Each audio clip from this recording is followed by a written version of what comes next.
छठ पूजा क्यों मनाई जाती है, इसके संबंध में कई मान्यता प्रचलित है। कहा जाता है कि छठ पूजा की शुरुआत द्वापर युग में हुई थी, जब महाभारत का युद्ध घटित हुआ था। जब जुआ में पांडव अपना पूरा राजपाट हार गए तो उनकी पत्नी द्रौपदी ने एक प्रण लिया कि अगर उन्हें दोबारा से राजपाट की प्राप्ति होती है तो तब छठ मैया की पूजा विधि विधान के साथ करेंगे। जिसके फलस्वरूप जब महाभारत में पांडवों की जीत हासिल हुई तो त्रिपाठी ने काफी धूमधाम और हर्षोल्लास के साथ माता छठ की पूजा की। सभी से छठ पूजा मनाने की परंपरा शुरू हो गई। इस संबंध में दूसरी कहानी यह है कि जब श्री राम ने रावण का वध किया और अथवा वापस आए, तुमने अपनी पत्नी सीता के साथ जाकर सरयू नदी पर भगवान सूर्य देव की पूजा उपासना की। तभी से छठ पूजा मनाने की परंपरा शुरू हो गई, क्योंकि भगवान सूर्य की पूजा भी छठ पूजा के दिन की जाती है और छठ मैया और भगवान सूर्य आपस में भाई बहन है।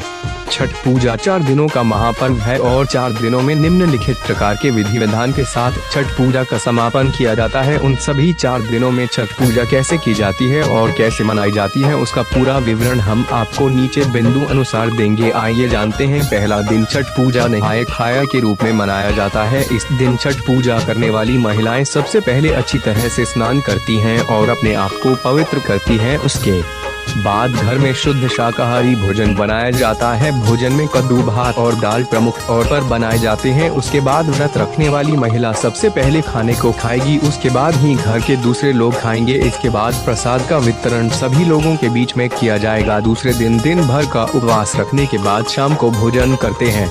इसे खरना कहा जाता है। इस दिन प्रसाद के रूप में चावल का खीर और रोटी बनाया जाएगा। उसके बाद उससे माता छठ मैया को अर्पित किया जाएगा और फिर छठ पूजा करने वाली महिला खाएगी। इसके बाद उसका वितरण प्रसाद के रूप में सभी लोगों के घर में जाकर किया जाएगा और लोगों को घर पर आमंत्रित करुणा प्रसाद दिया जाएगा। सबसे महत्वपूर्ण बात है कि इस दिन चीनी और नमक दोनों का इस्तेमाल नहीं होता है। खीर बनाने के लिए मीठे का प्रयोग होता है। इस दौरान पूरे घर की स्वच्छता का विशेष ध्यान रखा जाता है।